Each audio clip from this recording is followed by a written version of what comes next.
begini, memang kan ada perdebatannya yang sangat menarik saat ini. Apakah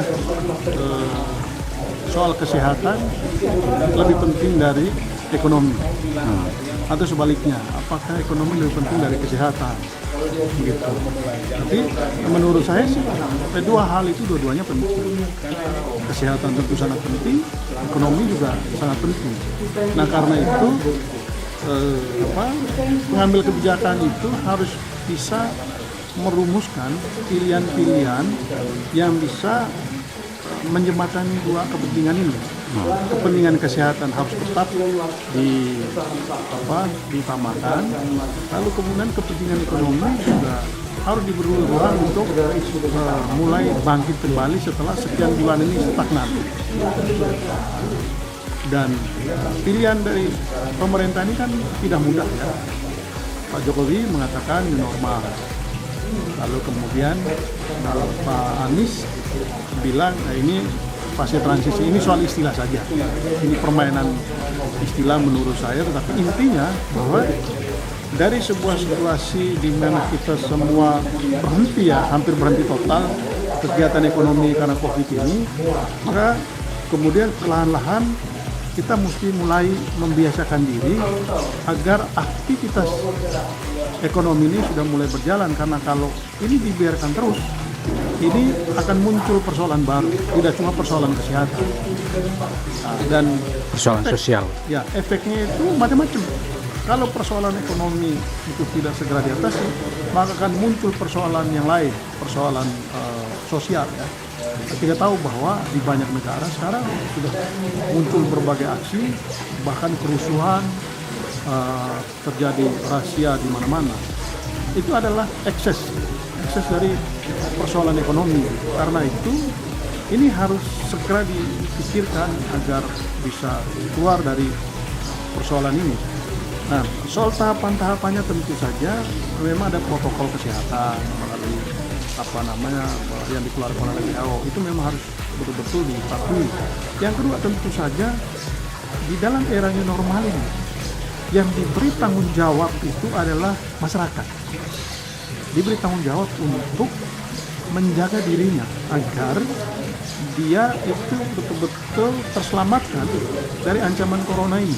Apa itu? Misalnya kesadaran untuk betul-betul menjaga jarak, kesadaran untuk betul-betul hidup bersih, hidup sehat. Nah, kesadaran untuk menghindari hal-hal yang tidak penting, untuk bisa berkumpul atau berkerumun. Nah, kalau dulu sebelumnya itu pemerintah yang betul-betul mengambil keputusan untuk memaksa orang harus bertahan di rumah. Nah sekarang ini kita nggak bisa begini terus-menerus, karena ada tuntutan yang lain. Nah karena itu sekarang diberi kepercayaan kepada masyarakat untuk memanage dirinya. Nah tantangan sekarang ada di kita. Memang pilihan ini belum tentu 100% berhasil, tetapi ya, masyarakat kita juga harus dilatih supaya bertanggung jawab juga atas dirinya untuk menjaga kesehatan, tapi sekaligus untuk mulai menjalani kehidupan yang tidak kembali normal seperti dulu, maka kita sebut sebagai normal ini, untuk mulai menjalankan aktivitas. Gitu. Saya kira itu pilihannya. Jadi pilihan pemerintah untuk menerapkan new normal itu bisa dibilang pilihan yang terdesak atau gimana? Saya kira ini pilihan yang sangat berat yang diambil oleh pemerintah. Karena itu tadi saya bilang, kita tidak bisa berdebat, oh yang paling penting itu kesehatan, oh yang paling penting itu ekonomi, nggak bisa. Karena dua-duanya itu adalah penting dan dua-duanya berhubungan. Kalau ini tidak dikelola dengan baik, akan muncul begitu banyak ekses, dan efeknya itu akan menimbulkan begitu banyak persoalan yang efek kehancurannya akan jauh lebih besar. Karena itu ini mesti pelan-pelan dikondisikan. Kalau istilahnya Anies itu transisi, istilahnya Jokowi itu normal dengan protokol yang ketat. Nah, ini tidak mudah. Apakah ada jaminan bahwa ini COVID akan hilang? Enggak. Begitu. Soal besar dan kecilnya penyebaran itu sekarang diserahkan tanggung jawab itu kepada individu-individu. masyarakat untuk betul-betul menjaga gitu. Kalau dulu ya negara yang menjaga, membatasi hak. Kalau sekarang sudah perlahan-lahan mulai dibuka, tapi ingat bahwa Anda sendiri yang harus bertanggung jawab terhadap diri Anda, bukan orang lain. Nah, kesadaran itu yang harus mulai dibangun dari masyarakat sekarang ini.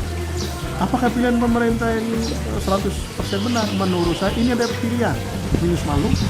Pilihannya mau tidak mau harus diambil oleh pemerintah untuk kepentingan ke depan. Ya. Jadi perlu kerjasama antara pemerintah dan rakyat. Ya, ini saatnya lagi. Ini kita tidak punya waktu lagi untuk berdebat. Apakah pilihan ini benar atau salah? Tapi pilihan ini adalah pilihan yang sulit di antara sekian banyak kemungkinan yang lebih buruk kalau ini tidak diambil. Begitu. Karena itu, ini bukan tanggung jawab satu pihak saja. Bukan cuma sekedar tanggung jawab pemerintah. Bukan sekedar tanggung jawab kelompok ekonomi. Bukan cuma tanggung jawab masyarakat. Ini adalah tanggung jawab bersama. Tanggung jawab semua elemen bangsa ini. Mulai dari pemerintahnya sampai ke masyarakat, pelaku ekonominya. Berarti aparat atau petugas pelaksana gugus COVID harus benar-benar mengawasi pelaksanaan peraturan di tengah kelonggarannya new normal itu ya? Ya, begini, tentu saja pengawasan oleh pemerintah masih perlu ya agar supaya protokol kesehatan itu betul-betul Dipatuhi. masih bisa dipatuhi. Tetapi lebih dari itu, pemerintah punya keterbatasan juga. Karena itu diberi kepercayaan kepada setiap individu, setiap anggota masyarakat untuk punya kesadaran agar dia bisa menjaga dirinya, menjalankan protokol itu dengan baik. Nah, kalau kita tidak mengabaikan itu, maka kita membiarkan diri kita juga diserang oleh virus ini. Dan yang rugi tentu kita. Begitu. Oke, makasih Om Subas.